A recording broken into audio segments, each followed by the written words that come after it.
আছে আন্দোলন সংগ্রাম করতে গিয়ে দীর্ঘ সময় কারাগারে ছিলেন, হামলা মামলার শিকার হয়েছেন।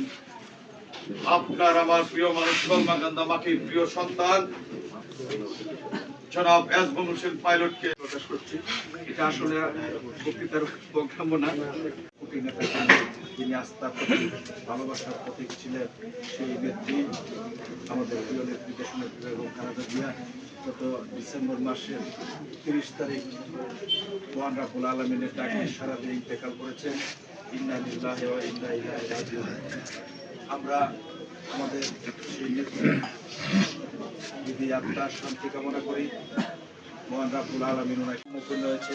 তখনই এই জিয়া পরিবারের সদস্যরা হাল ধরেছে। বন্ধুরা আমার, 1971 সালে যখন দিক নির্দেশনা দেওয়ার কোন নেতা ছিল না, যখন শেখ মুজিবুর রহমান স্বেচ্ছায় কারাবরণ করেছিলেন, গ্রেপ্তার হয়েছিলেন, সারা জাতি যখন কি করবে কি না করবে, কোথায় জানের নিরাপত্তা, কোথায় মালের নিরাপত্তা, ঠিক সেই সময় একজন দেবদূতের মতো এই বাংলাদেশের মাটিতে করে তিনি বসে থাকেননি।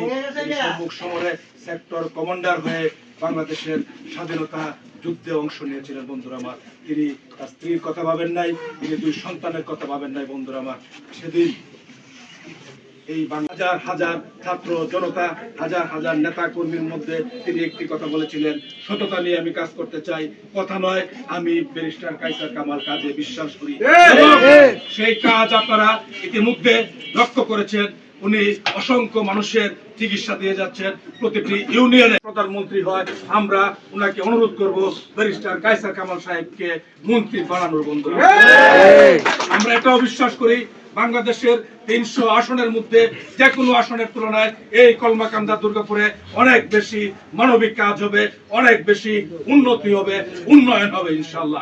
আমি 1 মাস আমরা সাধনা করে যাব, সবার ঘরে ঘরে যাব, সবার বাড়ি বাড়ি যাব, বেগম খালেদা জিয়ার সালাম দিয়ে, দেশ নায়ক জনাব তারেক রহমানের সালাম দিয়ে, ব্যারিস্টার কায়সার কামালের সালাম দিয়ে বিপুল ভোটে ইনশাআল্লাহ ধানের শীষকে বিজয়ী করে আমরা ঘরে ফিরে যাব। বাংলাদেশ জিন্দাবাদ।